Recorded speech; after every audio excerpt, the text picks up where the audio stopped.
I'm Elaine, and we live here in Thornbury with, we've got 3 children, 2 of whom are in their 20s and have grown up and live away most of the time, but come back quite frequently. And when we became a host family, we had our 17-year-old living with us still, Tom, who's now gone off to university as well. I'm Andy. I work in renewable energy, work from home most of the time.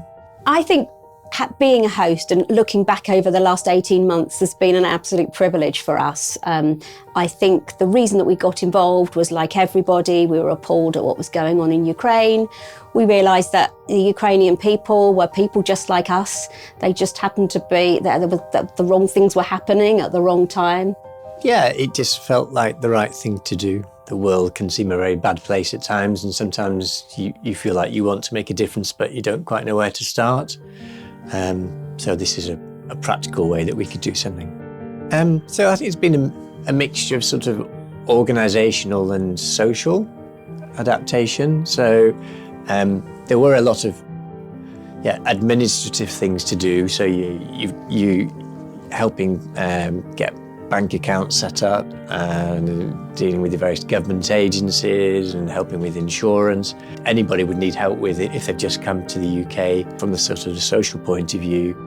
Yeah, helping them get around Thornbury, get to meet people, taking them to various places. At the beginning, to try and connect, because we didn't have the language, we used to go out for walks or make things together or mess around in the garden and these sort of things. As the language became easier, we had some very funny issues with Google Translate at the beginning when it would translate things into something which it really shouldn't have. So I remember my daughter coming home and trying to explain something. I think she was asking Milana what her favourite animal was, and then there was a very big swear word came up on Google Translate, which we had to completely obliterate very quickly. Yeah, I know, but they got a bike that they were using and we got a padlock for them, and she couldn't speak much English at that time, and she was out and she'd forgotten the number on the padlock, so she couldn't undo it and couldn't get the bike away, so she was WhatsApping me saying, I can't remember.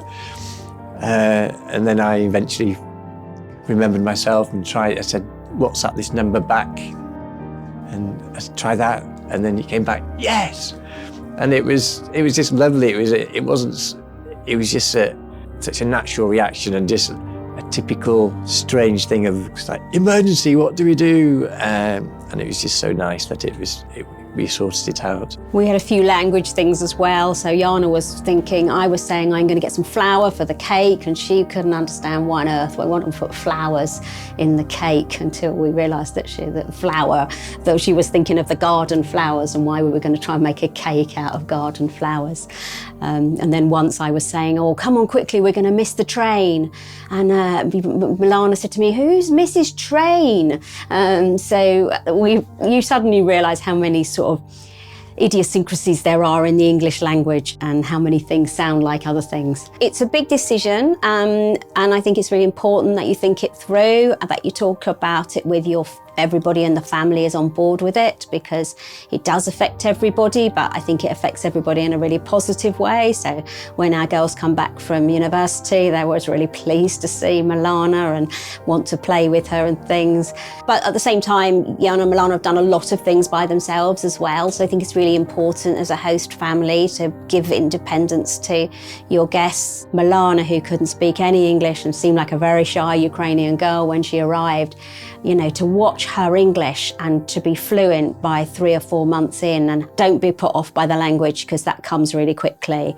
I think if you're in 2 minds, I think it's good to go for it, because it's such a privilege to be able to make a difference to other people, and we've got so much out of it.